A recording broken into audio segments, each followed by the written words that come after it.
name's Matt. I'm really happy to be here.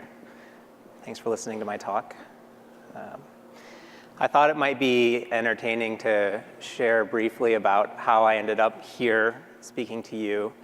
I write a blog at gettingreal.io. And what we try to do, I write a bunch of the posts and we have some guest bloggers, and we try to share a lot of the behind the scenes stories of startup building. So a lot of the shit that actually goes on that doesn't make it into TechCrunch. Stuff like, well, I'll share some of them with you. Why do we, when we introduce ourselves, always talk about how many employees we have? That makes no sense. That has nothing to do with investor value. How we believe that investing in the personal lives of our employees and taking care of them through the tough times leads to great returns. Why we're believers in the general optic of startup success being way too binary. So we write in all this kinds of stuff. But of course, the one post that gets me invited to speak at places is how we burned $10 million and completely failed. And I've realized that we love, as Jeffrey was talking about earlier, how we love these stories of failure. So that's what I'm going to talk about today. And I'm actually very excited to talk about it with you, and I'll explain why. The heart of the story, really what I'm going to do today is I'm just going to tell you a story. Is that okay? There's been a lot of people up here that are here because they know a lot of stuff, and I'm here just because I've messed up a lot of stuff. So I'm just going to tell you a story, and I'm going to share a couple of things that I learned right at the end, and then I'll be done. But the story really relates to a portion of my company's life cycle, my company 2020, that took place mostly last year in 2016. And this was our plan. This was kind of our board-approved headcount plan for the year. And they told me where I'm supposed to walk up here and where I'm not supposed to walk, but I totally forgot. So if I wander off camera, just wave me down. So we had this great plan to go from 30 to about 85 people over the course of the year. Not, an ambitious plan, but not an unusual trajectory for a Silicon Valley-backed startup. And this is what actually happened with our headcount. So we went from 30 to 55 down to 12. And we stuck there through the end of the year. So we had a crazy fucking year last year. This is a very bizarre thing for a company to go through. Even more bizarrely, this is our MRR graph for the year. So at the point where we reduced the staff from 55 to 20, and then 6 weeks later from 20 to 12, you can actually see the inflection point of our MRR growth. So I'm going to fill in some of these details for you, but I want to assure you of one thing, and then also share kind of an honest secret with you. One is I'm going to point to some successes that we had, but I'm going to really only do it insofar as I'm hoping that they might be learning points for you and your companies that you're either running or have invested in. I'm not here to tell you about how we're crushing it. We're doing some things really well. We have an amazing team. We've fucked up a lot of stuff. Caused a lot of people a lot of pain and wasted a lot of money, and I'm going to be honest about that. And the reason for that is I think there's plenty of blog posts out there and plenty of TechCrunch articles about how people are crushing it. And the reality is that those of you that are operators in this room or that invest in companies, 90%, 95% are not crushing it. 95% of the companies in this town are not crushing it. And we don't talk enough about that. And we don't care enough for the people involved. And we don't get honest about it fast enough in order to turn things around. And I'm a big believer in caring for the people involved, and I'm a big believer in turning things around when they're not going well, as you'll see. I do want to tell you a secret. I'm feeling really anxious about being up here right now. I'm told that there's a psychological trigger where if I tell you that, I'll feel better. So this is me telling you that. I don't feel better yet. But I'll let you know. I'll let you know when I do. The reason that I feel anxious, this is the first time that I've ever talked about this publicly. I'm up here right now with a bunch of bright lights in my face, and I'm going to tell you about what, to me, are some of the most embarrassing failures of my career. And I'm going to tell you honestly about, and I might cry, I'm going to tell you honestly about some of the decisions that I made that I'm most ashamed of, because they hurt some of the people closest to me, some of my teammates, some of the employees that came to work for me. They also wasted resources, millions of dollars that investors entrusted to us. They're pros and they're amazing. This isn't about them, but that's also real. And they have LPs who invest money on behalf of people's pension funds. That's a big deal. So why am I here, standing up here in these bright lights in an airport hangar, feeling anxious and wondering why I'm not back home in LA?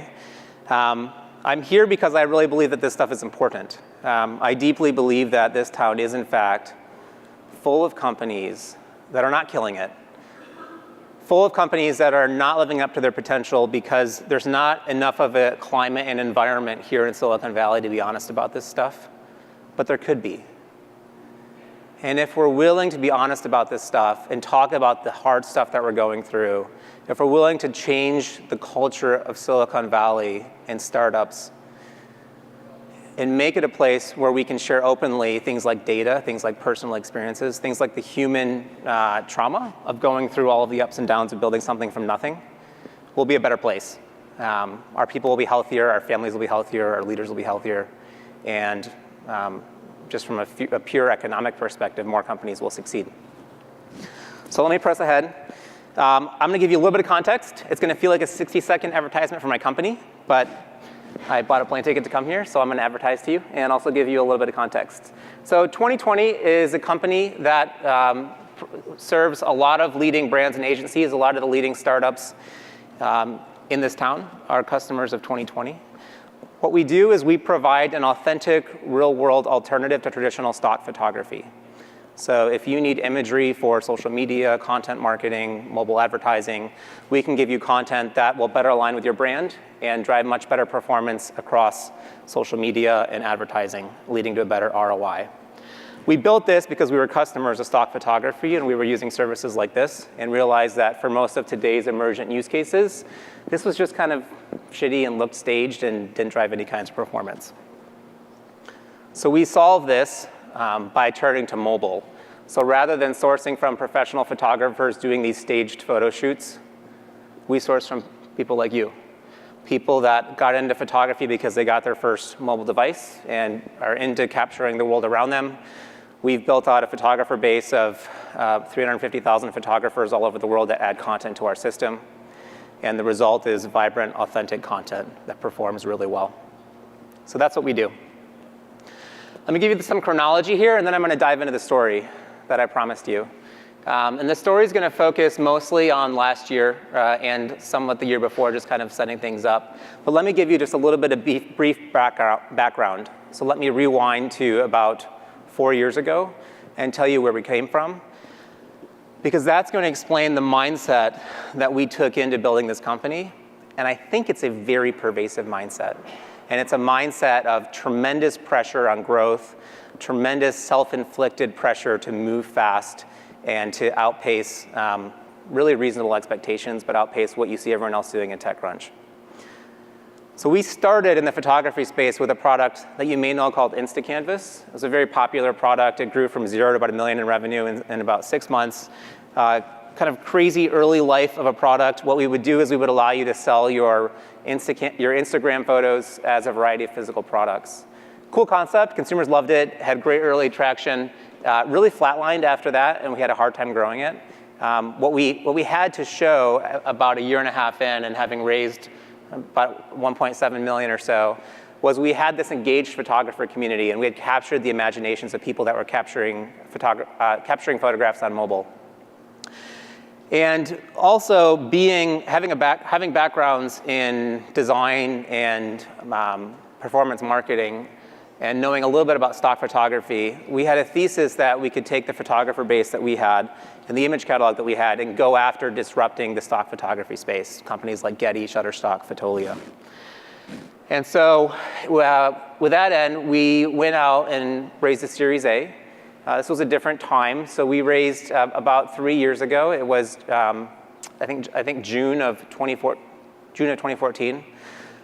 We raised $8 million at a 40 post with no revenue, no customers. We had a lot of photos and a lot of photographers. So we had the supply side very solved on a two-sided marketplace. And thus begins the mindset of, oh my God, we need to go fast. We have $8 million in the bank. We look at how much people have kind of invested in us, entrusted us to go out and build something big. And so that's kind of the mindset we went into this thing with. It took us about 6 months, the latter half of 2014, to build out kind of the bare bones of the licensing service. So to go from this consumer-facing product to something that you as a business could actually come in and license photos. We launched that publicly in February of 2015. And it took us a couple of months, and I can remember my head of growth and I on the phones doing everything from cold calling creative directors to sending cold emails and buying ads on AdWords to try to figure out who's going to buy this, who's going to use it, who our early adopters going to be. But a couple months later, we had our first dozen customers really kind of actively using the product, and we felt like we had an early understanding of who the early adopters were going to be and how to reach them. Hired our first couple of salespeople, and we felt like we were off to the races. So things continued to work. We had 2 salespeople that about 8 or 12 weeks in were both pacing for 30 to 40K a month in bookings, which anybody in here run sales teams? So that's pretty good. That's enough to know that you're returning cash back to the business and starting to scale at an interesting rate. So we poured the heat on.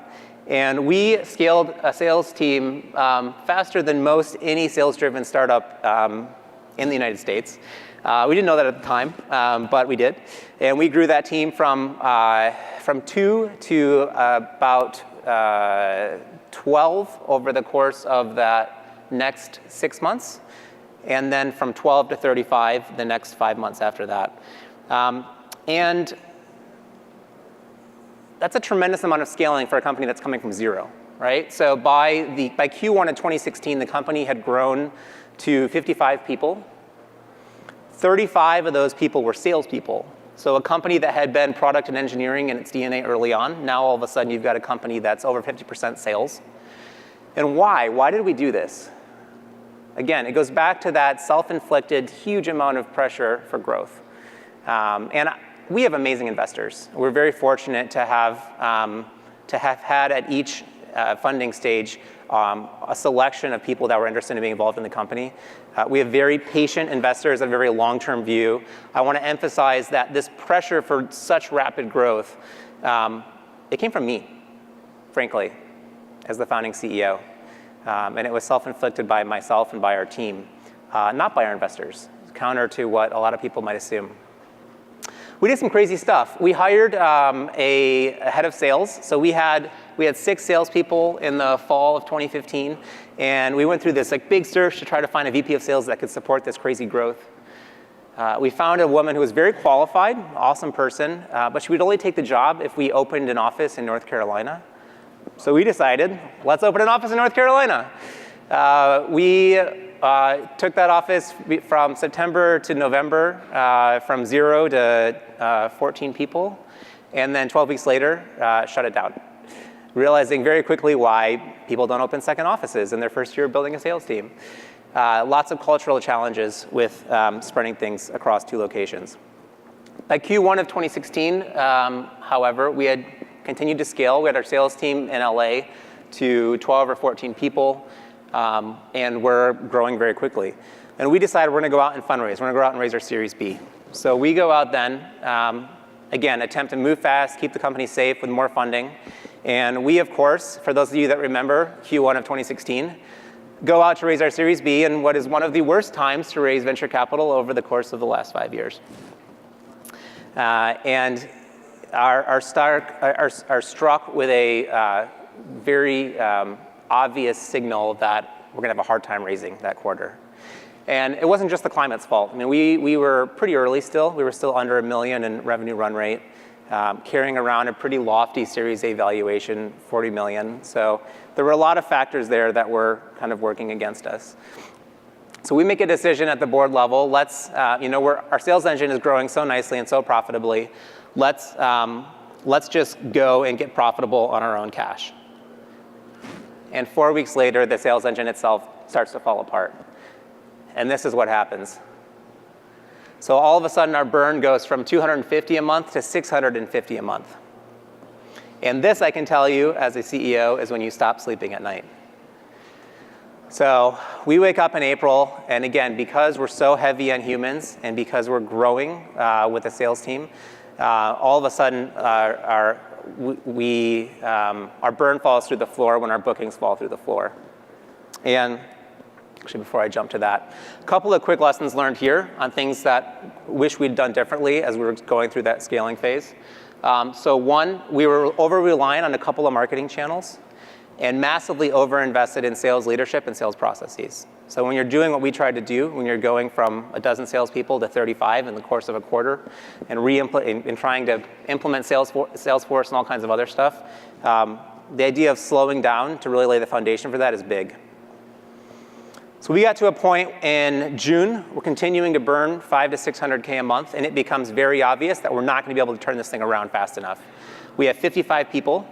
Morale is going through the floor. We're not bringing in revenue. We're not closing. And this is our leadership team on a Sunday in our office in LA, creating a new plan. And what we decided to do is we made a pretty radical decision to take the team from 55 to 20. We cut sales from 35 to 5. We decided that we had some signal on people buying our product directly in a self-service fashion, but not a lot. That was kind of the best signal we had to go and test on. And then we were going to test enterprise sales. So we realized for sales cohorts where people were closing bigger accounts, the numbers worked a lot better still. So we kept our best 5 salespeople and put them only on big accounts. Taking a company, for those of you that haven't done it, cutting a company in half, or at the end of the day by 80%, is one of the most painful and I would say like shameful things that you can do as a founding CEO. There's a human side of this that, as I'm showing you the numbers, is really hard to convey. We got just slammed on Glassdoor. So this is an example of a comment from one of our young SDRs, I think, who left the company. And I won't read the whole thing to you, but that top concept, don't apply here, you can do better. This person is completely right. We could have done better. I'm going to share with you there are some bright spots here on where we landed and the company turning around for sure. But we could have done this stuff way earlier. If we had slowed down earlier in the process, we could have saved so much money. But more importantly, we could have saved the career experiences of dozens of people. And this is a lesson that I will carry around with me for the rest of my life as a CEO. We had so we cut the team from 55 to 20, and the next couple of weeks, we built out the first version of that self-service engine and ran the very first test and had the craziest outcome. The first 2 weeks that self-service engine was up and live, that engine outsold our entire 35-person sales team. So we brought in more revenue in August than we had in our best months prior to that. At that point, we also went deep on our services effort. We had a 5-person services team, and as we got into the data, which we should have done months before, what we realized was it didn't matter how much time a human spent with a customer. So Apple's a customer as an example, and we had a dedicated rep for them. It didn't matter. It had no impact on the NPS scores of those customers or the retention of those customers. So we hadn't taken the time early on to really understand the impact of the human effort we were expending. At this point, 4 weeks after we made the initial cut, we sat again with the executive team and said, we have clear data that self-service is the future of this business, at least for now. That services isn't returning the effort that we're putting into it. And we made the very difficult call to cut the headcount again from 20 to 12, leaving us with only engineering and growth marketing. And the results, I'll show you the results in a minute of where that's left us. But I want to share a few key learnings, and I only have a couple minutes left here. So as we look back, and now we're at a point where I'll show you the revenue numbers in just a moment. The company's in a healthy spot. We'll be profitable at the end of this year. We've gone from under $1 million in revenue a year ago to $3 million now. We'll be at $5 million at the end of this year. We've figured out how to make this thing work. But when we look backward, mostly what we feel is regret on not having done some of this stuff earlier. And we see it all around us in other companies. In fact, since we wrote this blog post, I've probably had 150 founders email me asking how we did this, how can they do it. I've probably had 20 or 25 VCs email me asking if I'll speak to their portfolio companies. Some of them making comments like, I have this CEO that doesn't know that he's in the position that you were. Will you talk to him? And I think, like, what do you guys talk about in board meetings? Why don't you talk about this stuff? But let me just share a couple learnings, and then I'm going to wrap. One, product market fit. We talk about that. We talk about scale. We don't talk about foundation building, and we should talk about it more in this town. Slowing down to build a firm foundation for growth is time so well spent. I have a great coach who reminds me often that in boxing, there's a saying that you slow down to go fast. And this is something that we don't talk about often enough. Test major strategic alternatives early. So we knew all along that sales was just one channel. And there's this idea in lean startup that is largely correct, that you test in a serial fashion, and you test until you invalidate, and then you run another test. But when you're investing millions or tens of millions of dollars in the careers of dozens of people, sometimes it's important to test multiple things so that you can evaluate alternatives. Take time to look for the trail. I was backpacking a couple of months ago by myself with my dog, and we spent 2 hours, like we thought we were on the trail, and we're just like bushwhacking through this river and just exhausted. And then this other hiker, like 20 meters to my right, just comes bounding down the trail. And I was like, fuck. And we walked over there, and sure enough, there's a wide open trail, and we walked back the next day in half the time. This same thing happens with startups. It's so easy to get heads down, and it happens to operators, and it happens to board members. It's so easy to get caught up in the problems you're facing, and there's so much benefit to slowing down and actually giving the team time to think about, are there paths that we're not looking at that are faster to get us to whatever the next milestone is, whether it's product market fit, foundation building, or scaling. I wish we'd considered the fully weighted cost of all of our decisions earlier on. So I talked about this in the context of our services team, but this happens all the time in venture-backed startups. You feel flush with cash, you feel all this pressure for scale, and you're not evaluating fully weighted costs. There's this common concept of doing things that don't scale, and there's great logic behind that in the really early stage, but when you start to scale at all, it's so easy to miss the expenses that you're undertaking to support that, and you're putting your team and your investors at risk. And the last thing, in boom markets, I wish that, and I always will in the future, I wish that we'd lived on half the money we raised. We went out to raise, for our Series A, we were trying to raise $2.5 million, we raised $8 million. We spent it all. You think I wish that we could go back and say, all right, we're going to spend $3 million to figure out how to get this thing to scale mode. And if we figure out great return growth channels on the way, we'll put more dry powder in.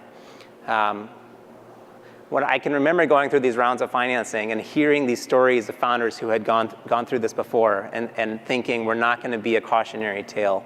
And I'm very thankful that we've kind of been able to internalize this stuff as quickly as we have and kind of turn this thing around. But big lessons there for us and how we wish that we could go back and do this again. We're now at a point today, and I know this has been a little bit quick, and I'm going to wrap here because my 20 minutes are up. But I want to share kind of where we're at today, mostly as a beacon of hope. I know there are probably a lot of operators in this room who are sitting in a similar position, where cash is harder than you thought it was going to be, growth isn't as fast as you thought it was going to be, your team morale sucks, your board's pissed, you think you're going to get fired, or for those of you that are investors, that you've got a portfolio where 80% of the companies aren't quite doing what you thought they would do when you invested. More of these can be turned around faster than we think. And mostly what I tell people when they call me is, this is not an easy road, but there is hope, and there is hope to tremendous growth. If you invest in the right things first. So we're at a point now, again, we're about $3 million in revenue and growing quickly. We've accelerated new revenue growth every month since we made the changes.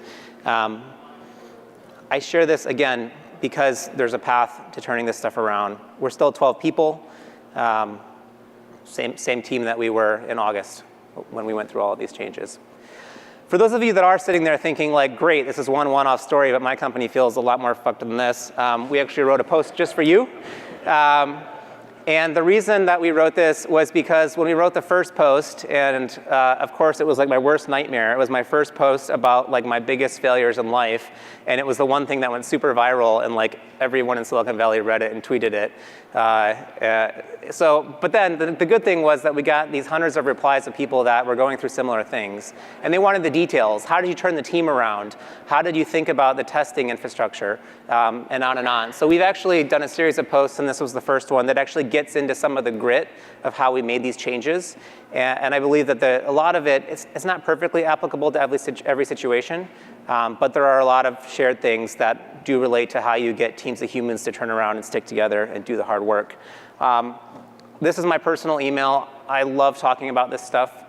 The idea of helping high-impact leaders see hope to turning this stuff around, and helping investors get aligned with operating teams to make these changes happen has become a major area of passion for me. If I can be helpful, please email me directly. Thank you so much. I really appreciate your time.